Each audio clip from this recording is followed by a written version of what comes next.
Pharmacology of drugs acting on GI tract, या आप ऐसा समझो गैस्ट्रोइंटेस्टिनल ट्रैक पे जो हम ड्रग्स यूज़ करते हैं पर्टिकुलर डिजीजेस के लिए, पर्टिकुलर डिसऑर्डर्स के लिए, उसके बारे में पढ़ेंगे। सबसे पहले एंटी अल्सर एजेंट्स होते हैं। अब एंटी अल्सर है तो मतलब कहीं अल्सर हुआ है तभी उसके लिए यूज़ किया जा रहा है। तो अल्सर आप कैसे डिफाइन करोगे, क्या बोलोगे, क्या होता है अल्सर? यही तो बोलोगे ना कि स्टमक में, ड्यूडेनम में या ईसोफेगस की जो लाइनिंग है वहाँ पे सोर्स हो गए हैं। ठीक है, ओपन सोर्स, ऐसा समझो आप वूंड्स, कुछ घाव हो गए हैं। मोस्ट कॉमन टाइप का हमारा होता है, वैसे ये 3 टाइप्स के अल्सर हो जाएंगे हमारे, और मोस्ट कॉमन टाइप का अल्सर है हमारा पेप्टिक अल्सर। ठीक है, गैस्ट्रिक अल्सर भी है, ड्यूडेनल अल्सर भी है। तो ये डिपेंड करता है कि वो किस रीजन पे है, उस हिसाब से ही उसको अल्सर में गिना जाता है। जैसे गैस्ट्रिक है वो स्टमक में लाइनिंग में होगा, ड्यूडेनल जो है वो आपके स्मॉल इंटेस्टाइन में चला जाएगा। अब कॉजेज़ क्या होते हैं, कभी कभी एक हमारा इन्फेक्शन है, एक पर्टिकुलर बैक्टीरिया है, हेलिकोबैक्टर पाइलोरी, एच पाइलोरी के बारे में आपने मोस्ट कॉमनली सुना होगा। ये बहुत हो जाता है, 50% ऑफ द पॉपुलेशन में एच पाइलोरी इन्फेक्शन हो जाता है। क्योंकि क्या होता है ना, आपका जो स्टमक की लाइनिंग है वहाँ पे जो प्रोटेक्टिव लाइनिंग लगी हुई है वो धीरे धीरे वीक होने लगती है, और वो bacteria as a infection cause कर सकता है। आपका एनसिड्स है, एनसिड्स में आपके आइबोप्रोफेन है, एस्प्रिन है, तो क्या करते हैं, स्टमक की जो लाइनिंग है ना उसको पर्टिकुलरली इरिटेट करना शुरू कर देते हैं। अब जब कभी भी आप इनकी पर्टिकुलर एनसिड्स की डोज बढ़ाओगे, जब आप डोज ज़्यादा यूज़ करने लगते हो रेगुलर बेसिस पर धीरे धीरे, तो क्या होगा, चांसेस है 110% अल्सर हो जाएगा। ठीक है, ये हो सकता है। देन कंट्रीब्यूशन, अब कुछ अलग चीज़ें हैं जिनका योगदान अल्सर में बहुत है भाई, सबका कंट्रीब्यूशन है। जैसे सबसे पहले तो स्मोकिंग। अब देखो भाई, स्मोकिंग वालों, सबसे पहले तो स्मोकिंग छोड़ दो। ठीक है, स्मोकिंग क्विट कर दो, धीरे धीरे ही करो लेकिन करो, क्योंकि बहुत सारी चीज़ें हैं, कार्डियक में वो नहीं चलता या आपकी बॉडी हेल्थ में कहीं हेल्प नहीं करता। अब ये मत सोचना कि स्मोकिंग करते हैं कैंसर ही होगा, भाई इतनी दूर जाने की ज़रूरत नहीं है। डे टू डे लाइफ में एक जो नॉर्मल फंक्शनिंग चलने वाली थी आपकी बॉडी की, वो भी प्रॉपर नहीं हो पाएगी। अल्कोहल कंजम्पशन है वो थोड़ा सा भी नहीं, बहुत अच्छा फैक्टर है जो कंट्रीब्यूट करता है आपके अल्सर को। स्ट्रेस से ना चीज़ें ख़राब हो जाती हैं। सबसे पहली चीज़, पहली भी आप ऐसे बोला, आपकी लाइफ में अगर कभी स्ट्रेस चल रहा है ना तो आपका पेट ज़रूर गड़बड़ाएगा, कहीं ना कहीं कुछ ना कुछ प्रॉब्लम होगी। फिर स्ट्रेस है, वो ज़्यादा स्ट्रेस वो हो गया। ज़ोलिंगर एलिसन सिंड्रोम है, रेयर कंडीशन है जहाँ पे एसिड का प्रोडक्शन जो है वो बढ़ता चला जाता है। फिर जेनेटिक प्रीडिस्पोजिशन आ जाता है। तो ये सारे अदर फैक्टर्स हैं जो अल्सर कॉज करते हैं। अब अल्सर हो गया तो क्या सिम्टम्स होंगे, कैसा फील होगा? सबसे पहली चीज़ तो एब्डोमिनल पेन रहता है, बहुत गंदा पेन होता है, बर्निंग सेंसेशन जैसा कुछ, लाइक ऐसा समझ में आता है कि कुछ जलन सी हो रही है, कुछ जल रहा है बॉडी के अंदर से, हीट वो फील होती है। नोजिया, वॉमिटिंग, वो स्टमक की बात है, कहीं ना कहीं नोजिया वॉमिटिंग के सिम्टम्स आएंगे पेप्टिक अल्सर में। एक्सेसिव एसिड होगा या कम होगा या ज़्यादा ऊपर नीचे होगा तो इंडाइजेशन है, भूख नहीं लगेगी तो वेट लॉस होना शुरू हो जाएगा। जीआई ब्लीडिंग की वजह से डार्क स्टूल, टैरी स्टूल हो सकता है, और ब्लड लॉस की वजह से फटीग फील हो सकता है। अब गैस्ट्रिक सिक्रीशन का ना 3 फेजेस में रेगुलेशन चलता है। जैसे आपका सिफेलिक फेज, तो ये कैसे ट्रिगर होता है, site, smell, thought of food, direct trigger हो जाता है। आपकी जो वेगस नर्व है ना वो क्या करती है, उसको लगता है कि भाई कुछ ना, लाइक स्मेल आ रही है खाने की, या सोच के देख के क्या होता है, बॉडी रिएक्ट करने लगती है इन सच अ वे कि उसका काम है HCl को बनाना। मतलब वो है ना, ख्याली पुलाव उसके पक गए हैं जिसकी वजह से HCl बढ़ता जा रहा है, पेप्सिनोजन, गैस्ट्रिन। तो क्या होता है, इनका सिक्रीशन बढ़ गया। अब इनका सिक्रीशन बढ़ा तो एसिड बढ़ा है बॉडी में, स्टमक में एसिड बढ़ा है, तो मतलब कहीं ना कहीं अल्सर होने के चांसेस हो सकते हैं। अब सिफेलिक फेज है। गैस्ट्रिक फेज में जब क्या होता है, आपका फूड स्टमक में एंटर करेगा तो क्या होगा, वहाँ पे गैस्ट्रिन रिलीज करेगा, क्योंकि वहाँ स्ट्रेचिंग होगा, प्रोटीन प्रेजेंस, प्रोटीन है, जब प्रोटीन वहाँ रहेगा तो गैस्ट्रिन का रिलीज होना लाइक कंपल्सरी है, वो तो होगा, उसका नेचुरल प्रोसेस है। अब जब वो गैस्ट्रिन रिलीज करेगा तो मतलब वहाँ पे एसिड का सिक्रीशन बढ़ जाएगा, राइट। अब ये गैस्ट्रिक फेज में, सिफेलिक फेज समझ के वो वेगस नर्व के थ्रू होता है। गैस्ट्रिक फेज जब फूड आपका स्टमक में एंटर होता है। इंटेस्टिनल फेज में क्या होता है, जब फूड आपका स्मॉल इंटेस्टाइन में जाता है, कुछ हॉर्मोन्स हैं जो सिक्रेटिन है, सीसी के है, जीआईपी है, इसका काम है गैस्ट्रिक एसिड सिक्रीशन को कम कर देना, जिसकी वजह से गैस्ट्रिक एम्प्टिंग स्लो हो जाए। मतलब ये आपका जो स्टमक से नीचे प्रोसेस आने वाला है ना, ये धीरे हो जाएगा, बहुत धीरे हो जाएगा, जस्ट बिकॉज क्योंकि वहाँ पे गैस्ट्रिक एसिड प्रॉपर नहीं बना, सिक्रीशन नहीं हुआ, फूड का प्रॉपर ब्रेक डाउन, और जो चीज़ें होनी थी वहाँ चलनी थी वो नहीं हुई, फिर हमारा गैस्ट्रिक धीरे धीरे एम्प्टी होगा, एक साथ नहीं जाएगा। अब एंटी अल्सर एजेंट की फार्माकोलॉजी जानते हैं कि किस तरीके से हम अल्सर को स्टमक और ड्यूडेनम में ट्रीट कर सकते हैं। पहला ट्रीटमेंट ऑप्शन है, दूसरा हमारा प्रिवेंट कर सकते हैं कि होने ही ना दें, कि ट्रीट करने की नौबत ही ना आए। अब मेडिकेशन का काम है सबसे पहले तो स्टमक एसिड को कम कर देना, कि स्टमक का एसिड लेवल कम हुआ, स्टमक की लाइनिंग को प्रोटेक्ट कर देना, साथ ही साथ उसे इन्फेक्शन के अगेंस्ट प्रोटेक्ट करना, या उसको इन्फेक्शन को बॉडी से ही ख़त्म कर देना, एलिमिनेट कर देना।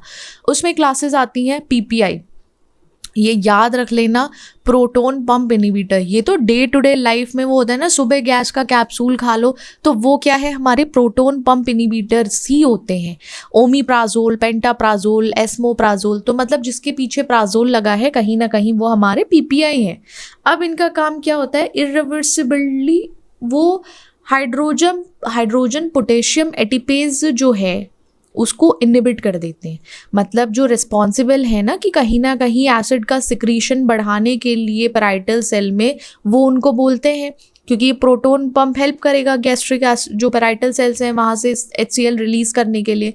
बट हम इसको हाइड्रोजन पोटेशियम एटिपेज, या आप ऐसे बोलो प्रोटोन पंप को ही इनहिबिट कर देंगे इरिवर्सिबली, मतलब वो नहीं होगा। और नहीं होगा तो एट द एंड क्या होगा, यहाँ एसिड का सिक्रीशन कम हो जाएगा। एसिड का सिक्रीशन कम कराने के लिए ही तो हम क्या करते हैं, प्रोटोन पंप को इनहिबिट करते हैं। और प्रोटोन पंप आपके क्या है, हाइड्रोजन पोटेशियम एटिपेज। समझ गए, इसको हम इनहिबिट कर देंगे प्रोटोन पंप को, देन हमारा एसिड का सिक्रीशन कम हो जाएगा।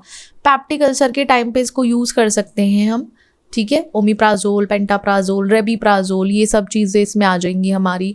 आपके हाइड्रोजन जो हेलिकोबैक्टर पाइलोरी इरेडिकेशन है, क्योंकि ये ट्रिपल थेरेपी का पार्ट है, गर्ड में यूज़ कर सकते हैं पीपीआई को। और सबसे ज़्यादा पोटेंट हमारा एसिड सप्रेसिंग एजेंट है ये प्रोटोन पंप इनहिबिटर्स या पीपीआई जो है। देन आपके H2 रिसेप्टर एंटागोनिस्ट आते हैं। H1 तो आपको याद होगा कि हम उसको हिस्टामिनिक में यूज़ करते हैं, बट H2 जो है वो हमारा स्टमक से रिलेटेड है, जैसे रेनिटिडिन है, फैमोटिडिन है। तो रेनिटिडिन ना बहुत सारी कंट्रीज से विड्रॉ कर लिया गया है, वापस बुला लिया गया है, जस्ट बिकॉज उसके कुछ पर्टिकुलर साइड इफ़ेक्ट होने की वजह से जो हार्मफुल भी थे। फैमोटिडिन है जिसका काम है जो आपके H2 रिसेप्टर्स हैं पैराइटल सेल्स पर, मतलब आपकी स्टमक पे लाइनिंग है और वहाँ पे जो आपके क्या है H2 रिसेप्टर को ब्लॉक कर दिया गया। अब ब्लॉक करने की वजह से सिक्रीशन का कम हो गया, सिक्रीशन कम होगा तो अल्सर को प्रिवेंट कर सकते हैं, माइल्ड अल्सर को प्रिवेंट कर सकते हैं, GERD को प्रिवेंट कर सकते हैं। अगर आप इसको H2 रिसेप्टर को पीपीआई से कंपेयर करोगे तो पीपीआई ज़्यादा बेटर है, ज़्यादा पोटेंट है, H2 रिसेप्टर उतना पोटेंट नहीं है।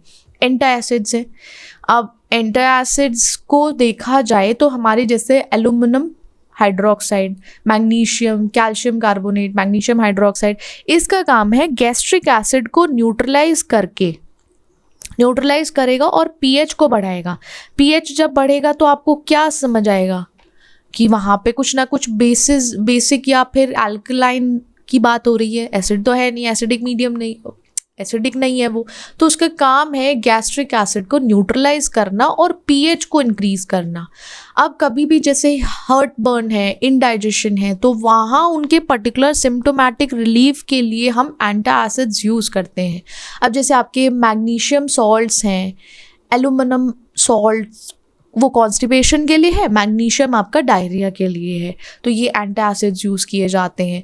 म्यूकोसल प्रोटेक्टिव एजेंट्स, अब म्यूकोसल लेयर को भी प्रोटेक्ट करना है एज सच, तो वहाँ पे कुछ जेल्स आते हैं एक फॉर्म। अब जैसे सुक्राफैलेट है, सुक्रलफेट है, सॉरी, सुक्रलफेट का काम है प्रोटेक्टिव जेल बनाना अल्सर के ऊपर, एक लेयर या जेल टाइप बना लेता है अल्सर के ऊपर। सेकंड आपका बिस्मथ कंपाउंड है, वो अल्सर को कोट करता है, साथ ही साथ एंटी माइक्रोबियल एक्शन भी प्रोवाइड करता है। मीसोप्रोस्टोल है, जैसे प्रोस्टाग्लैंडिन एनालॉग हो गया, उसका काम है म्यूकस को और बाइकार्बोनेट को इंक्रीज करना। जब ये इंक्रीज होगा तो एसिड का लेवल कम होगा, पीएच बढ़ेगा, एसिड कम हो जाएगा। अब एमसिड, जितने भी एमसिड इंड्यूस अल्सर्स होते हैं तब यूज़ करते हैं म्यूकसिल, जो हमारे प्रोटेक्टिव एजेंट्स हैं, बट इनका कॉन्ट्राडिक्शन है, थोड़ा सा ये कॉन्ट्रा इंडिकेटेड रहते हैं प्रेगनेंसी के साथ, राइट इसको वहाँ थोड़ा सा ध्यान रखना है, नहीं दिया जाए तो बेटर है। फिर आपका एंटीबायोटिक है, एंटीबायोटिक्स तो भाई देखो इन्फेक्शन में यूज़ करेंगे ही करेंगे, उनको तो करना ही पड़ेगा क्योंकि उसको इराडिकेट करना है। अब जैसे क्लेरिथ्रोमाइसिन है, एमोक्सिलिन है, मेट्रोनिडाजोल है, तो वो ट्रिपल थेरेपी या क्वाड्रिपल थेरेपी की तरह हम एंटीबायोटिक्स को यूज़ करते हैं। तो ट्रिपल थेरेपी का हमेशा याद रखना, ट्रिपल थेरेपी में ये होता है आपका पीपीआई चलेगा, पीपीआई में मान के चलो ओमीप्राजोल आ गया, ओमीप्राजोल के साथ उन्होंने क्लेरिथ्रोमाइसिन लगा दिया और क्लेरिथ्रोमाइसिन के साथ मेट्रोनिडाजोल लगा दिया।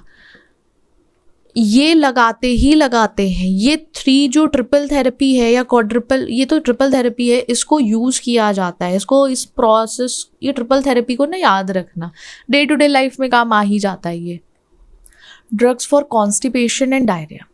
अब देखो थोड़ा सा कॉन्स्टिपेशन से समझो कि जो बॉल मूवमेंट थी वो या तो डिफ़िकल्ट है, कंप्लीट नहीं है या फ्रीक्वेंट नहीं है, ठीक है। कॉन्स्टिपेशन वो कंडीशन है, constipation is a condition where bowel movement became infrequent, difficult और इनकम्प्लीट।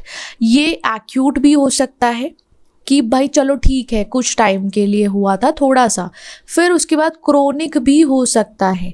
और ये जो कॉन्स्टिपेशन है ना, ये ऐसा नहीं है कि आप भाई लेके पैदा हुए हो या कुछ ऐसा हेल्थ कंडीशन। इससे क्या होता है, आपकी डाइट जो है डे टू डे लाइफ की, उसके थ्रू इन्फ्लुएंस होता है। आपका एक्टिविटी लेवल क्या है, क्या मेडिकेशन आप डे टू डे लाइफ में ले रहे हो, क्या आपकी हेल्थ कंडीशन है, ठीक है। हेल्थ कंडीशन भी आपकी डाइट से ही कहीं ना कहीं बिल्ड होना शुरू हो जाती है। कॉमन सिम्टम्स ये होते हैं, आप less than 3 bowel movement per week, अगर 3 बार नहीं जाओगे, लेस देन 3 जाओगे आप, तो इसका मतलब ये है कि you are constipated, you have to go every day. Hard dry lumpy stool हैं, आपका स्ट्रेनिंग हो रहा है बॉल मूवमेंट में, एब्डोमिनल डिस्कम्फर्ट है। अब जिनको ज़्यादा कॉन्स्टिपेशन भी रहता है ना, उससे और बीमारियाँ हो जाती हैं और प्रॉब्लम्स होती हैं, जैसे एब्डोमिनल डिस्कम्फर्ट रहता है, ब्लोटिंग रहेगी फुल टाइम, और ऐसा लगेगा थोड़ा सा इनकम्प्लीट सा इवैक्यूएशन में सेंसेशन रहता है थोड़ा बहुत। तो ये तो कॉमन सिम्टम्स हैं। अब किस वजह से, आपकी डाइट में फाइबर ही नहीं है, लो फाइबर्स हैं, आपकी बॉडी डिहाइड्रेट हो गई है, आप कुछ काम ही नहीं करते, इनएक्टिव हो, लाइक कुछ एक्टिविटी नहीं कर रहे हो, मेडिकेशन में एंटासिड्स, ओपियोइड्स ये खाने में लगे हो। कुछ मेडिकल कंडीशन है जैसे आईबीएस, ठीक है, इन्फ्लेमेटरी बोल सिंड्रोम है, हाइपोथायरॉयडिज्म हो गया, प्रेगनेंसी। अब कभी कभी क्या होता है, people use to avoid, use to ignore the urge to defect, वो लाइक नहीं जाते, सोचते हैं कि चलो छोड़ो। एजिंग भी एक फैक्टर है, कुछ स्ट्रेस डिप्रेशन की वजह से भी कॉन्स्टिपेशन होता है। तो हमारे जो स्टमक है वो कहीं ना कहीं माइंड से भी रेगुलेट होता है। आपका दिमाग ख़राब है, मतलब इन द सेंस आप स्ट्रेस में हो, कोई परेशान हो, तब भी आपको कॉन्स्टिपेशन होगा। आपकी चीज़ें गट पर बहुत इफ़ेक्ट पड़ता है। तो इनडायरेक्टली आप ऐसे समझो आपकी गट हेल्थ ख़राब हो जाती है, ठीक है। तो इस पे थोड़ा सा ध्यान देना पड़ेगा। अब ट्रीटमेंट के लिए सबसे पहली चीज़ है, ये तो आप कॉन्स्टिपेशन पे मेडिकेशन पे बाद में जाना, पहले उसको आप लाइफस्टाइल मॉडिफिकेशन करना पड़ेगा, ठीक है। लाइफस्टाइल मॉडिफाई कर लो अपना, वो मैनेजमेंट करने का सबसे बेस्ट तरीका है, सबसे बेस्ट ऑप्शन है, फार्माकोलॉजिकल ट्रीटमेंट है। अब लाइफस्टाइल मॉडिफाई करने में 3 चीज़ें करो। सबसे पहले तो अपनी डाइट में फाइबर को इंक्रीज कर लो, फाइबर ज़्यादा खाने लगो, वाटर का इनटेक बढ़ा दो, पानी ज़्यादा पियो, फिर फिजिकल एक्टिविटी करते रहो, साथ ही साथ आपका जो बॉल हैबिट है वो कंसिस्टेंट होना चाहिए, पूरा मेंटेन रहे कि आप डेली जा रहे हो, 3 से कम तो नहीं जा रहे हो, वो चीज़ होनी चाहिए। अब ड्रग्स, अब जो कॉन्स्टिपेशन है हमें बताया स्टूल पासिंग में या तो इनफ्रीक्वेंसी है या फिर डिफ़िकल्ट है, तो उसको क्या हो गया, क्योंकि बॉल मोटिलिटी जो है वो कम होती चली गई है, धीरे धीरे वहाँ से जो वाटर का एब्जॉर्प्शन होना था वो नहीं हुआ, या डिहाइड्रेशन की वजह से भी कॉन्स्टिपेशन होता है। टाइप्स ऑफ लेग्जेटिव में क्या होता है, लेग्जेटिव्स, ऑलवेज रिमेंबर लेग्जेटिव कहीं ना कहीं किससे, अगर कल को पूछा जाए व्हाट इज़ लेग्जेटिव तो आप बता दो कॉन्स्टिपेशन से है, कुछ ना कुछ लेना देना इसका। लेग्जेटिव से कॉन्स्टिपेशन को ट्रीट कर सकते हैं, जैसे बल्क फॉर्मिंग लेग्जेटिव है, जाइलम हस्क है, इसबगोल, ये तो सब ने सुना होगा। आपके घर में बड़े बड़े लोग होते हैं वो बोलते हैं इसबगोल खा लो सब सही हो जाएगा। मिथाइल सेलुलोज है, वो बल्क फॉर्मिंग, बल्क एक तरीके से वो फाइबर भी देते हैं, एक तरीके हस्क है ना। मिथाइल सेलुलोज भी आपका अच्छे से काम करता है। वो क्या करेगा, सबसे पहले तो आपकी बॉडी से पानी को एब्जॉर्ब करेगा जिससे कि बल्क बढ़ेगा। अब बल्क बढ़ेगा तो वहाँ पे जो पैरासिलेसिस था, एक मूवमेंट जो है वो भी स्टिमुलेट होगी, तो ये हमारे बल्क फॉर्मिंग इस तरीके से काम करेंगे। अब किसी को ना बहुत बुरा वाला कॉन्स्टिपेशन है, क्रॉनिक कॉन्स्टिपेशन, तो उसको क्या करना है, जाइलम हस्क ले आओ, उसको खाओ, then it will be better. और बट साथ ही साथ आपको बहुत सारा पानी पीना है, प्लेंटी ऑफ वाटर इनटेक होना ही चाहिए।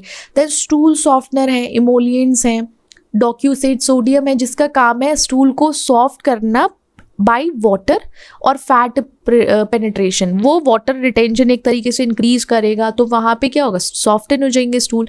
अब जैसे पोस्ट सर्जरी है, सर्जरी के बाद थोड़ा सा डिफ़िकल्ट रहता है जिनको हेमोरॉइड्स है या प्रेगनेंसी के टाइम पे, तब वहाँ पे उनको स्टूल सॉफ्टनर दिए जाते हैं, because they don't have to pressure, वो प्रेशर नहीं यूज़ करना है। ऑस्मोटिक लेग्जेटिव है, जैसे आपका लैक्ट्यूलोज है, मैग्नीशियम हाइड्रोक्साइड है या पॉलीइथाइलिन ग्लाइकॉल है, तो इसका काम है वाटर को रिटेन करना इंटेस्टाइन में, जिसकी वजह से स्टूल सॉफ्ट हो जाएंगे और पैरासिलिसिस का जो स्टिमुलेशन है प्रमोट करेगा कि चलो सही से हो। फिर इसमें क्या होगा, जब जैसे रैपिड बोल क्लियरेंस करना है, कॉलोनोस्कोपी से पहले के टाइम पे अगर क्लियरेंस देखना है, देन वहाँ पे ऑस्मोटिक लेग्जेटिव को यूज़ किया जाएगा। हिपैटिक इंसेफ्लोपैथी है, वहाँ लैक्ट्यूलोज को यूज़ करते हैं। देन हमारा स्टिमुलेंट्स हैं, इरिटेंट या लेग्जेटिव बोल दो, बिसिकोडाइल, सेना है, तो उसमें क्या होता है, एंटेरिक नर्व को स्टिमुलेट करता है, जो हमारी एंटेरिक नर्व्स है ना उसको स्टिमुलेट करेगा, वहाँ से मोटिलिटी बढ़ेगी, सिक्रीशन भी बढ़ेगा। बट इसको आप शॉर्ट टर्म के लिए ही यूज़ करोगे, लॉन्ग टर्म अगर आप यूज़ करने लगे इनको तो आप इन पे डिपेंडेंट हो जाओगे, इनके बिना तो फिर सोचो कॉन्स्टिपेटेड तो दूर की बात है, तुम इन पे डिपेंड होके वो कि खाना तो बाद में खाएंगे, पहले इसको खाएं तभी जाके हम फ्रेश हो पाते हैं, तो ये एडिक्शन भी कर देगा, एक तरीके से डिपेंडेंसी हो जाएगी। ल्यूब्रिकेंट में लिक्विड पैराफिन्स होते हैं जिनका काम है स्टूल या इंटेस्टिनल वॉल को ल्यूब्रिकेट करना, या आप इसको ओकेजनल कॉन्स्टिपेशन में यूज़ कर सकते हो कि मे बी कभी हो गया 1-2 बार, देन इसको यूज़ कर सकते हो। एस्पायरेशन रिस्क रहता है थोड़ा सा, यहाँ पे लिपिड निमोनिया का चांसेस हैं, तो इसलिए ये ल्यूब्रिकेंट को नहीं यूज़ किया जाता दैट मच। देन नेक्स्ट है हमारा डायरिया। अब कॉन्स्टिपेशन है, देन आपका डायरिया। अब डायरिया में फ्रीक्वेंटली पास होता है स्टूल भी नहीं, लूज स्टूल बोल दो, वाटरी स्टूल्स बोल दो, पैसेज होता है 3 से 4 बार एक दिन में अगर हो जाए, इट्स डायरिया। अब ये एक्यूट और क्रोनिक भी है, ये ड्यूरेशन और कॉज पे डिपेंड करता है, कितने टाइम ड्यूरेशन में कितने टाइम स्टूल पास हुआ है। For example with in a day, एक दिन के अंदर मैक्स टू मैक्स 3 या 4 टाइम स्टूल अगर पास हुआ है, लूज या वाटरी स्टूल, तो you can consider as like diarrhoea. ठीक है। अब एक्यूट क्या है, एक्यूट डायरिया में ये फ्यू डेज, कुछ दिन के लिए रहता है, यहाँ इन्फेक्शन हुआ है उसकी वजह से है। क्रोनिक डायरिया 2 हफ्तों से ज़्यादा रह सकता है। ठीक है। अब वहाँ पे कुछ मेडिकल कंडीशन है, IBS, IBD, सीलिएक डिजीज़ है, तो उसकी वजह से क्रोनिक डायरिया हो जाएगा। अब कॉजेज़ क्या है, जब यहाँ इन्फेक्शन की बात कर रहे हैं, यहाँ क्या है इन्फेक्शन, तो वायरल नोरोवायरस है, rota virus, E coli, salmonella, giardia, entamoeba, histolytica, ये सारे इन्फेक्शन हैं, ये रीज़न हो सकते हैं डायरिया के। कुछ मेडिकेशंस हैं वो गट फ्लोरा को डिसरप्ट करती हैं, जो हेल्दी बैक्टीरिया है ना हमारा, या जो हमारा एनवायरनमेंट है गट का, उसको थोड़ा सा चेंज करती हैं, थोड़ा सा ऑल्टर कर देती हैं, तब भी डायरिया हो जाता है। फूड इंटॉलरेंस हैं, जैसे किसी को लैक्टोज इंटॉलरेंस होता है, वो अगर कभी भी कुछ डेयरी प्रोडक्ट ले ले तो देन उसको डायरिया स्टार्ट, ग्लूटेन से, कुछ आर्टिफिशियल स्वीटनेस होते हैं उनसे। देन आपकी मेडिकल कंडीशन आती है जिसमें IBD, IBS, सीलिएक डिजीजेस के बारे में बात की थी। ये प्रॉपर एक कंडीशन है जिसकी वजह से हो सकता है। स्ट्रेस एंड एंजाइटी, किसी किसी को ज़्यादा स्ट्रेस होता है तो उसको लूज मोशन लग जाते हैं, या फिर ऐसा समझो कि डायरिया हो जाता है। कुछ अदर फैक्टर्स हैं, फिर radiation therapy, surgeries, excessive alcohol. Symptoms वही, फ्रीक्वेंट लूज वाटर स्टूल हो जाएगा, पेट में दर्द रहेगा, वॉमिटिंग, लूज मोशन, ये समझो, नोजिया, फीवर, डिहाइड्रेशन हो जाएगा क्योंकि वहाँ पे यूरिन आउटपुट जो कम हो जाएगा, ड्राई माउथ रहने लगेगा। तो ये सारे सिम्टम्स तो डिहाइड्रेशन के हैं।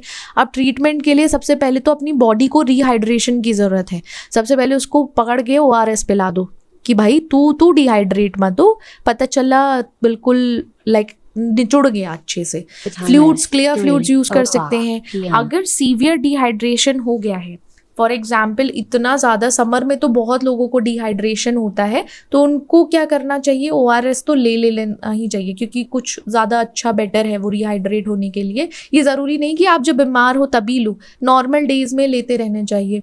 कुछ आप क्या करो, शिकंजी ले लो। IV fluid, severe IV fluid अगर सीवियर डिहाइड्रेशन हुआ है तब तो लेना ही पड़ेगा। फिर आपको अगर नहीं कुछ हो रहा है स्टॉप, ये तो चलो रिहाइड्रेशन के लिए, जो पानी की कमी बॉडी में हुई है उसको मेंटेन कर लिया जाएगा, बट उसको रोकना भी तो पड़ेगा कि पता चला नीचे से निकलता जा रहा है, ढक्कन खुला हुआ है बट बंद नहीं हो पा रहा है, बट पानी पिए जा रहे हैं क्योंकि रिहाइड्रेट करना है। नहीं, ऐसा नहीं है, मेडिकेशन लेना पड़ेगा जिससे कि वो ना हो।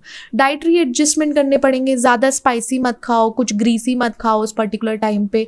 आपके ब्लेंड फूड्स होते हैं जिसमें आपकी ब्रैट डाइट आती है, ब्रैट में बनाना, राइस, एप्पल सॉस, टोस्ट। तो हमेशा याद रखना, अगर डाइटरी एडजस्टमेंट करते हो तो ब्रैट पे जाओ, banana, rice, apple sauce and toast. Caffeine और अल्कोहल बिल्कुल मत लेना, इसको तो कभी लेना ही मत, अवॉइड करना। इससे और ज़्यादा कुछ का कुछ हो जाए क्या फ़ायदा। कुछ अंडरलाइन कंडीशंस भी हो सकती हैं, जैसे क्रोनिक डायरिया है, IBS, IBD को मैनेज करना है अप्रोप्रिएटली, तो उसके थ्रू भी ट्रीटमेंट हो जाता है। फिर देन आपका प्रोबायोटिक्स है। अब गट फ्लोरा के साथ कुछ ना कुछ छेड़छाड़ हुई है तो गट फ्लोरा को मेंटेन भी करना पड़ेगा, उसको रीस्टोर करना पड़ेगा, बैलेंस बनाना पड़ेगा। तो वहाँ प्रोबायोटिक्स को यूज़ करना पड़ेगा, एज इन सप्लीमेंट की तरह ले सकते हो। फर्मेंटेड फूड्स आते हैं, योगर्ट, केफिर, तो वहाँ प्रोबायोटिक्स को आप यूज़ कर सकते हो।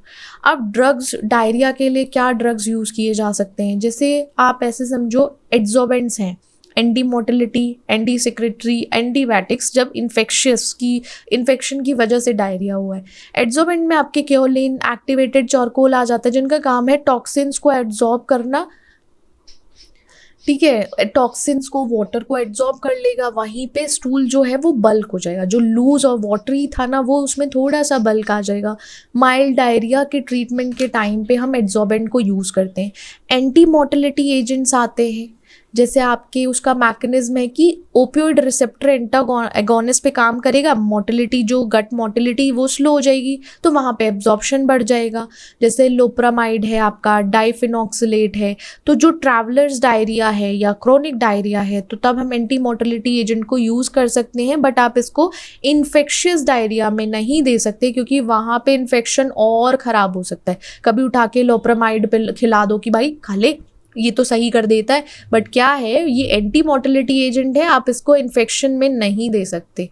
देन आपका एंटी सेक्रेटरी एजेंट्स आते हैं, रेसिडोट्रिल है जिसका काम है फेलिनेज बैक्टीरिया एंजाइम को इनहिबिट करना, जिससे कि इंटेस्टिनल सिक्रीशन कम हो पाए। अब एक्यूट डायरिया चिल्ड्रंस में हो जाता है, बच्चों में, चिल्ड्रन में, एडल्ट्स में। फिर आपका एंटीबायोटिक है, एंटीबायोटिक हमें पता है इन्फेक्शियस अगर डायरिया हुआ है, आप देखना उसमें मेट्रोनिडाजोल, जियार्डिया, एम्बाइसिस, तो तब सिप्रोफ्लॉक्सिसिन, जो ट्रैवलर्स डायरिया होता है ना बैक्टीरिया के थ्रू, वो सिप्रोफ्लॉक्सिसिन से ही ट्रीट होगा। अब ये तब ही यूज़ कर सकते हो आप इसको जब तक कि इन्फेक्शन कंफर्म ना हो या सस्पेक्टेड ना हो। तो अगर नहीं है तो इसको ना यूज़ करें। Appetite stimulants and suppressant. अब होता है ना, कुछ बच्चों को भूख नहीं लगती, कुछ लोगों में भूख नहीं लगती, कुछ लोगों को ज़्यादा भूख लगती है। भूख लगे तो परेशानी, भूख ना लगे तो परेशानी। तो एपेटाइट का मतलब है एक अंदर से जो फीलिंग आती है ना खाना खाने की, फिर उसका एक इंट्रैक्शन होता है आपके कुछ हार्मोन्स के साथ, न्यूरोट्रांसमीटर्स के साथ, साइकोलॉजिकल या कुछ फैक्टर्स के साथ।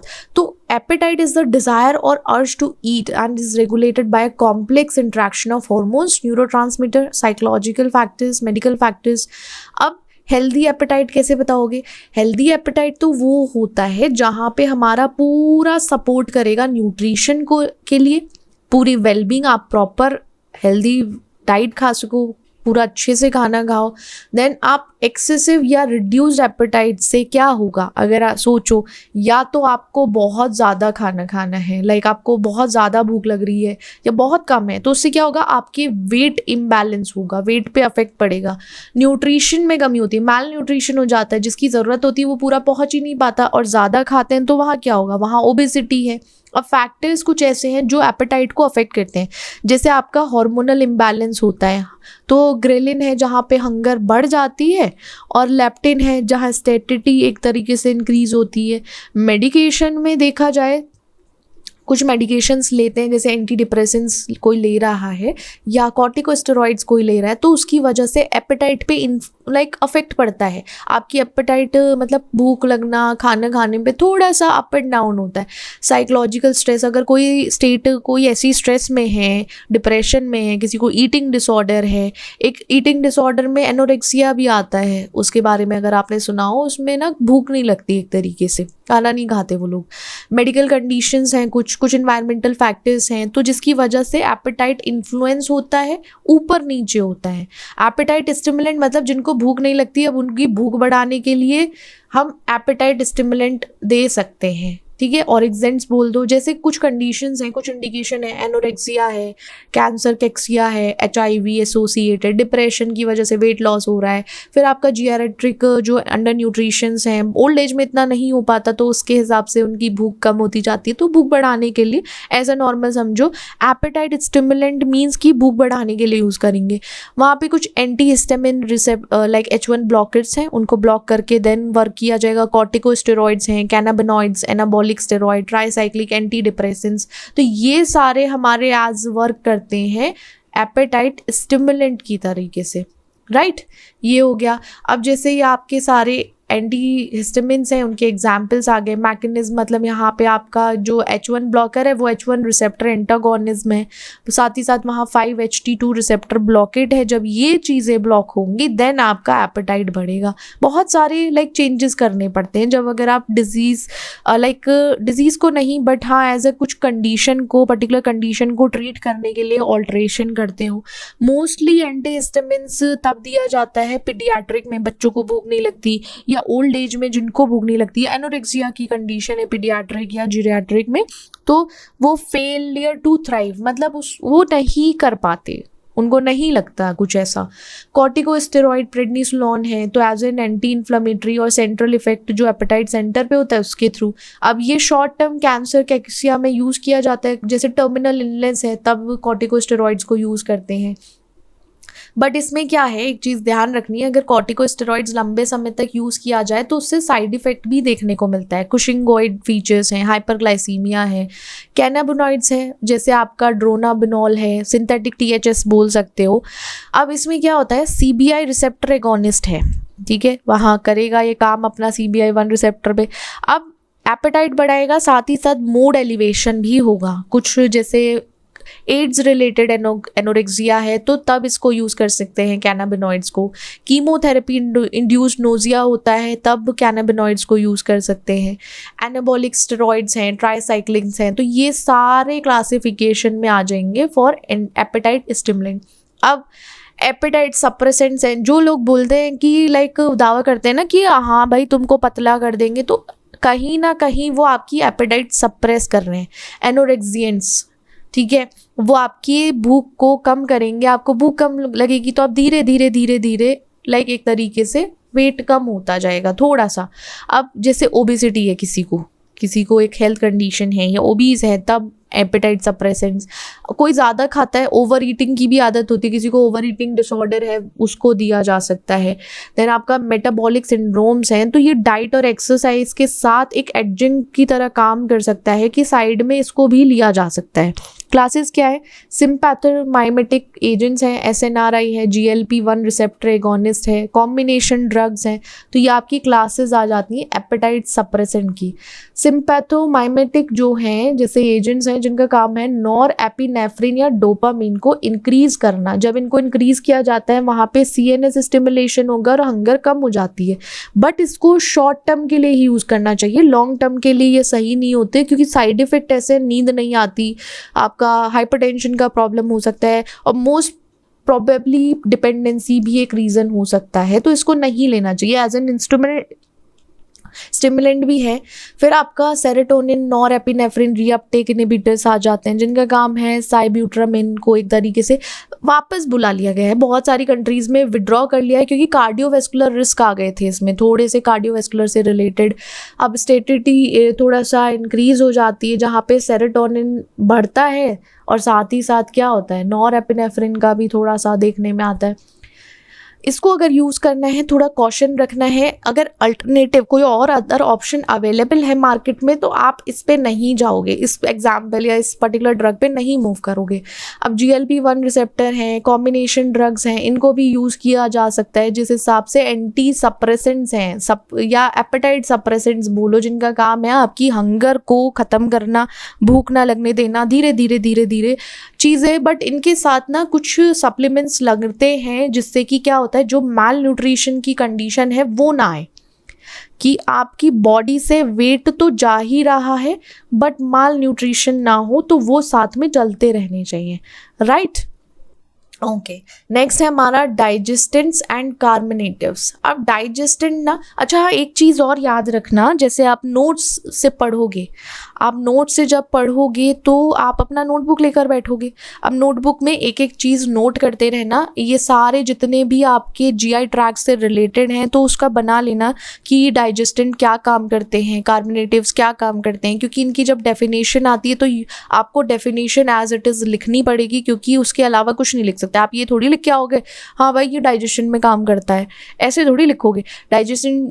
तो इसमें डेफिनेशन ज़रूरी है। जैसे आप बोलोगे digestants are agents that aid the process of digestion by supplementing endogenous digestive enzymes और एसिड। इसी तरीके से आप डेफिनेशन पूरा प्रॉपर लिख कर आओगे, फिर वो ज़्यादा बेटर है। और देखो नोट्स का लिंक आपको वीडियो के डिस्क्रिप्शन बॉक्स में अवेलेबल है, तो आपको वहाँ से मिल जाएगा, और डायरेक्ट आप जाके ऐप पे चले जाओ। फर्स्ट होप आपने गूगल प्ले स्टोर से डाउनलोड ही कर लिया होगा, तो वहाँ से जाओ और अपना ऐप से आप पढ़ो, आपको सब कुछ अवेलेबल है, वीडियोस भी अवेलेबल हैं, नोट्स भी अवेलेबल हैं, तो वहाँ से आप पढ़ो, ठीक है। नोट डाउन करो, चीज़ें लिखो, लिखने से ज़्यादा बेटर याद होती है। और कभी भी कहीं भी उठा के अपने नोट्स को ले जाओ, ऐसा नहीं है कि आपको कैरी करना है नोट्स को हमेशा। ये इसीलिए हम लोगों ने इसको एज अ ऐप में लॉन्च किया, क्योंकि बहुत बच्चों को परेशानी होती है, बेचारे बच्चे कब तक तुम लोग वो लेकर घूमते रहोगे पेपर बुक्स, इसीलिए डिजिटली नोट्स लेकर घूमो, राइट। अब आपके इंडिकेशंस क्या है, जैसे इनडाइजेशन है, पैनक्रियाटिक इनसफिशिएंसी हो सकती है, हाइपोक्लोराइड्रिया है जहाँ स्टमक का एसिड कम हो गया है, क्रोनिक इलनेस में GI डिस्फंक्शन है। क्लासेस जो हैं डाइजेस्टेंट्स की, जिसमें एंजाइम प्रिपरेशन है, एसिडिफायर्स हैं जिनका काम क्या है डाइजेशन में हेल्प करना। एंजाइम प्रिपरेशन में जैसे फंगल डाइएस्टेज है तो उसको पेप्सिन कॉम्बिनेशन के साथ, मोस्ट कॉमन टॉनिक है ये, ओवर द काउंटर मिल जाता है। पैनक्रिएटिन भी है जिसमें अमाइलेज, लाइपेज, प्रोटीएज, बहुत सारे एंजाइम, मतलब ऐसा समझिए बाहर से आप एंजाइम इनटेक कर रहे हो जिससे आपका डाइजेशन अच्छा हो पाए। अब ये क्या करते हैं, ये डाइजेस्टिव एंजाइम सप्लीमेंट है। जैसे आपके नॉर्मल विटामिन सप्लीमेंट्स होते हैं ना, ऐसे ही आपके डाइजेस्टिव एंजाइम के सप्लीमेंट है जिनका काम है कार्बोहाइड्रेट। आप जितना भी कुछ खा रहे हो, जैसे कार्बोहाइड्रेट खा रहे हो, आप कुछ भी ले रहे हो A to Z, protein, fats, उसको ब्रेक डाउन करने के लिए कुछ तो चाहिए, वहाँ पे असिस्ट करेंगे हमारी डाइजेस्टिव एंजाइम जो हमने इनटेक किया है। अब फंक्शनल डिस्पेप्सिया हुआ है या कभी भी कोई पैनक्रियाटिक एंजाइम डेफिशिएंसी हुई है तो आप क्या यूज़ करोगे, वहाँ पे एंजाइम प्रिपरेशंस यूज़ करोगे जो ओटीसी में अवेलेबल हैं। एसिडिफायर में डाइल्यूट हाइड्रोक्लोरिक एसिड्स आते हैं, ग्लूटामिक एसिड HCl आएगा जो आपकी एक तरीके से स्टमक को आउटसाइड बाहर से एसिड देगा, मतलब गैस्ट्रिक एसिड प्रोवाइड करेगा जो प्रोटीन डाइजेशन में हेल्प करेगा, पैप्सिन को एक्टिवेट करेगा। अब जैसे कुछ कंडीशन है, वैसे तो इतना ज़्यादा यूज़ नहीं किया जाता, रेयरली यूज़ करते हैं इसको डाइल्यूट HCl या ग्लूटामिक एसिड को। जैसे कुछ कंडीशंस हैं जैसे हाइपोक्लोरहाइड्रिया है, अक्लोरहाइड्रिया है, तो वहाँ पे एसिडिफायर को यूज़ करते हैं। देन आपका कार्बोनेटिव्स आते हैं। अब देखो स्टमक और इंटेस्टाइन में एक तरीके से आपने सुना होगा यार ब्लोटिंग हो रही है, फ्लैटुलेंस है, थोड़ा सा पेट में अजीब सा हो रहा है, गैस बन रही है, एक नॉर्मल बहुत कॉमन आप लोगों ने सुना होगा गैस बन रही है। तो कार्बोनेटिव वो एजेंट्स होते हैं जो आपके स्टमक और इंटेस्टाइन से उस गैस को एक्सपल्जन कराते हैं, लाइक एक्सपेल आउट करा देते हैं, हेल्प करते हैं उसको बाहर निकालने में। फिर आपको वहाँ पे क्या रिलीफ मिलेगा, जो ब्लोटिंग हुई थी उससे ब्लोटिंग कम हो जाएगी, फ्लैटुलेंस है वो कम हो जाएगा। तो ये एज अ डेफिनेशन है आपकी कार्बोनेटिव्स की। अब कार्बोनेटिव्स का काम है जैसे आपके जीआई है, आपका गैस्ट्रोइंटेस्टिनल स्मूथ मसल है, उसको रिलैक्सेशन प्रोवाइड करना, सरफेस टेंशन जो गैस बबल्स का था वो कम कर देना, गैस को जीआईटी से हेल्प आउट करना, एक्सपेल हो जाए, बाहर निकाल दिया जाए। वहाँ साथ ही साथ कुछ माइल्ड एंटीसेप्टिक या एंटी स्पैज्मोटिक प्रॉपर्टीज़ रहती हैं, वहाँ ये हमारे कार्बोनेटिव एजेंट्स काम करते हैं। अब कार्बोनेटिव एजेंट्स में हर्बल ऑयल्स भी आते हैं, जैसे एसेंशियल ऑयल्स आ गए, सिमेथिकॉन है, एंटी फॉर्मिंग एजेंट्स। अब हर्बल ऑयल्स जैसे पेपरमिंट ऑयल है, फेनल ऑयल है, तो इनका काम क्या है, एक ब्लोटिंग को, फंक्शनल ब्लोटिंग को में यूज़ कर सकते हो। फ्लैटुलेंस है या माइल्ड जीआई डिस्कम्फर्ट हो रहा है, तब ये थोड़ा सा ना हर्बल ऑयल हमारा ट्रेडिशनल मेडिसिन सिस्टम में चला जाता है, इसको हर्बल फॉर्मुलेशन के साथ नॉर्मली कंबाइन करते हैं, ठीक है। क्योंकि जो वॉलेटाइल ऑयल्स होते हैं ना उनका काम है जीआई मसल्स को रिलैक्स कराना, बहुत काम कर देना। फिर गैस्ट्रिक एम्प्टिंग जो बहुत डिले हो रहा था उसको रैपिड या इंक्रीज कर देना कि भाई जल्दी जल्दी निकलो, और गैस को कम कर देना। सिमेथिकॉन है, एंटी फोमिंग एजेंट का काम है सरफेस टेंशन जो गैस बबल का है उसको कम कर देना, कॉलेसेंस को जिससे एकदम से अलाउंस मिल जाए और पैसेज मिल जाए जाने के लिए। बट इसको सिमेथिकॉन्स या एंटी फॉर्मिंग एजेंट्स को इन्फेंट्स में यूज़ करते हैं, छोटे बच्चों में, या फिर जैसे कुछ अडल्ट्स में गैस रिलेटेड डिस्कम्फर्ट रहता है तब यूज़ करते हैं। सेफ है एज अ सिमेथिकॉन्स या एंटी फोमिंग, हम OTC प्रोडक्ट की तरह यूज़ कर सकते हैं अगर किसी को यूज़ करना हो। और ये एक प्रॉपर चार्ट है, ये एक समराइज टेबल है, ये इम्पॉर्टेंट है। जहाँ भी टेबल अवेलेबल है तो आप क्या करोगे, अपनी नोटबुक में नोट डाउन कर लो जिससे आपको ईजिली रिमेंबर हो, उसे उठा के चिपका दो अपनी दीवारों पे कि बार बार देखो तो कहाँ, नोट्स से पढ़ोगे याद रहेगा सब चीज़ें। Then emetics and anti emetics. अब ये भाई साहब दिख रहे हैं कुछ करते हुए, क्या कर रहे हैं, वॉमिटिंग कर रहे हैं। वॉमिटिंग क्या होता है, आपके माउथ के थ्रू एक फोर्सफुली स्टमक से सारा सामान बाहर निकाल दिया जाता है, जो भी कंटेंट है उसको बाहर निकाल दिया जाता है। हमारी बॉडी का एक ऐसा रिफ्लेक्स है जिसमें क्या होता है कि उस ब्रेन को लगता है, हमारा जो एमेटिक सेंटर है ब्रेन स्टेम में, उसको लगता है कुछ गलत हुआ है या बॉडी में कुछ ऐसी चीज़ हुई है जो सही नहीं है, तो वहाँ पे जो रिफ्लेक्स आएगा वो ट्रिगर करेगा कि भाई वॉमिट कर दो, निकाल दो इसको। कॉमन कॉजेज़ क्या हो सकते हैं, जैसे GI इरिटेशन हुआ है, कि फूड पॉइजनिंग हो गई कभी उस टाइम पे, इन्फेक्शन हो गया उसकी वजह से, और साथ ही साथ कुछ लोगों को मोशन सिकनेस होती है, मोशन सिकनेस के टाइम पे भी वॉमिटिंग हो जाती है। प्रेगनेंसी में मॉर्निंग सिकनेस अगर आपने सुना हो, उनको ऑल्दो उनको फुल डे सिकनेस रहती है बट मॉर्निंग सिकनेस में उनको वॉमिटिंग, माइग्रेन के टाइम पे, अगर आप हिल स्टेशन पे जाओगे ना बहुत लोगों को वॉमिटिंग होती है कि उनको नहीं सर्वाइव कर पाते, नहीं ट्रैवल कर पाते, तो वो मोशन सिकनेस में ही आ जाएगा। टाइप्स ऑफ वॉमिटिंग में आपके जो प्रोजेक्टाइल वॉमिटिंग है, रिजर्जिटेशन है, नोजिया, ब्रेचिंग, ब्लियस, मतलब इतनी सारी टाइप की हैं। हमारे लिए तो बस वॉमिटिंग होती हैं, बट एज अगर देखा जाए इकोलॉजी के बेसिस पर तो बहुत सारे हैं। उसमें क्या होगा, या तो सडन या फोर्सफुल एक्सपोजन हुआ है, पाइलोरिक स्टेनोसिस है, देन रिजर्जिटेशन में पैसिव फ्लो विदाउट फोर्स, अचानक से एकदम से हुआ। अब नोजिया, रेचिंग में सेंसेशन है सिकनेस की या ड्राई है, तो ये सारे टाइप्स हैं, उनके डिस्क्रिप्शन एसोसिएटेड, ये इंपॉर्टेंट है, इसको पढ़ लेना। मैकेनिज्म ऑफ वॉमिटिंग में सबसे पहले जैसे नोजिया वाला फेज आता है, वो होता है ना जी में चला रहा है, एक अनईजीनेस सा फील होगा, रेचिंग होगा, ड्राई हीव्स, कॉन्ट्रैक्शन, मतलब थोड़ा अजीब सा होने लगेगा, एक्सपोजन के बिना ही होने लगता है, धीरे धीरे लाइक कॉन्ट्रैक्ट होगा। फिर फोर्सफुल एकदम से ऐसा लगेगा कि भाई बस बाहर, स्टमक कंटेंट सारा जो कंटेंट है भाई निकल जाएगा। फिर रिकवरी आएगा, धीरे धीरे धीरे बेस लाइन पे वापस आएगा। क्योंकि देखो जो हमारा कीमो रिसेप्टर ट्रिगर जोन होता है ना, CTZ होता है हमारे ब्रेन में, तो वो ट्रिगर हो जाता है, ठीक है। वो स्टिमुलाई इन पर्टिकुलर GI ट्रैक को अफेक्ट करेगा, वेस्टिबुलर सिस्टम को अफेक्ट करेगा, CTZ को अफेक्ट करेगा, देन आपके सेरिब्रल कॉर्टेक्स को अफेक्ट करेगा। इन सब को अफेक्ट करने के बाद कहीं ना कहीं कहाँ अफेक्ट देखने को मिलेगा आपको, वॉमिटिंग का अफेक्ट, वो दिखेगा ही दिखेगा। अब चलो वॉमिटिंग के बारे में बहुत पढ़ लिया भाई, अब उसका एमेटिक्स देख लेते हैं कि एमेटिक्स करते क्या है। अब एमेटिक्स वो ड्रग्स होती हैं जिनका काम है वॉमिटिंग इंड्यूस कराना, मतलब वॉमिटिंग कराना, उल्टी कराना, ठीक है। जो वो क्या करते हैं, आपके जो CTZ है या वॉमिटिंग सेंटर जो है वहाँ पे स्टिमुलेट करेगा, वहाँ पे उसको ट्रिगर करेगा, देन क्या होगा, वो वॉमिटिंग इंड्यूस हो जाती है। एमेटिक्स मतलब वो ड्रग्स जिनका काम है वॉमिटिंग इंड्यूस कराना। और वॉमिटिंग आज के टाइम पे इतना ज़्यादा नहीं यूज़ करते, नॉर्मली लोग अपने आप ही खुद ही कर लेते हैं, बहुत सारे उनके पास सोर्सेज हैं, एमेटिक्स की ज़रूरत नहीं पड़ती। पहले के टाइम पे इतना पता भी नहीं होता था, अब के टाइम पे है इतना। अब जो एमेटिक्स तब यूज़ किए जाते हैं जब फूड पॉइजनिंग हो या कोई पॉइजन केस हो, not food poisoning, my bad, कि वो पॉइजनिंग हुई हो, किसी ने जहर खिला दिया हो किसी को, कोई पेशेंट अनकॉन्शियस है जहाँ पे पॉसिबल ही नहीं है कि उसको हम वॉमिट करा सके, ठीक है, तो वो एमेटिक्स की तरह से आ जाएगा, एमेटिक्स यूज़ करेंगे। सेंट्रल एक्टिंग एमेटिक्स होते हैं आपके, पेरिफेरल एक्टिंग एमेटिक्स हैं। तो जो सेंट्रल एक्टिंग है जैसे एपोमॉर्फिन है, जिसका काम है आपके CTZ को स्टिमुलेट करना, वो स्टिमुलेट होगा, देन आपको क्या, वॉमिटिंग होगा, वॉमिटिंग इंड्यूस हो जाती है पॉइजनिंग के टाइम पे, जब पॉइजनिंग हो। रेयरली अब के टाइम पे ना हो, इस टाइम पे नहीं यूज़ करते, क्योंकि यहाँ पे ना चांसेस, अगर एक पर्सन है उसको पॉइजनिंग हुई है, वो अनकॉन्शियस स्टेट में चला गया है, आप उसको वॉमिट कराओगे तो वहाँ CNS डिप्रेशन के चांसेस बढ़ जाते हैं, रिस्क रहता है।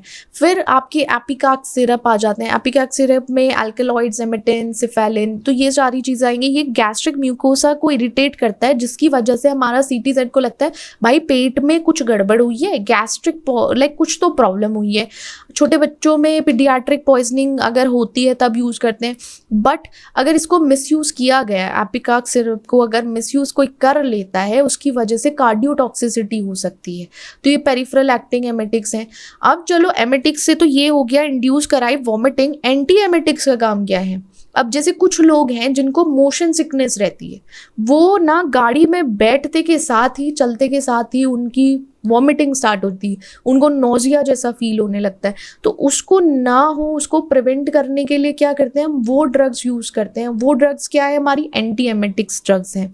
अब जैसे कीमोथेरेपी है, कीमोथेरेपी के टाइम पर आपके मेडिकेशन में एंटी एमेटिक्स रहती ही रहती हैं। इन्फेक्शन के टाइम पे कुछ क्लासेस भी हैं एंटी एमेटिक्स की, जैसे डोपामीन D2 रिसेप्टर एंटागोनिस्ट है आपका, 5-HT सेरोटोनिन्स हैं, H1 एंटीहिस्टामिन्स हैं, एंटीकोलिनर्जिक, न्यूरोकिनिन्स, कॉर्टिकोस्टेरॉइड्स, बहुत सारी क्लासेस हैं एंटी एमेटिक्स की। अब सबसे पहले एक आपका ना एक बहुत हमेशा याद रखना, कैंसर में अगर कोई पूछे एंटी एमेटिक में क्या यूज़ करते हो, आप बोलोगे ऑन्डेंसेट्रॉन। मोस्टली या मोस्ट कॉमनली उसको ही यूज़ करते हैं कीमोथेरेपी के टाइम पर कैंसर में।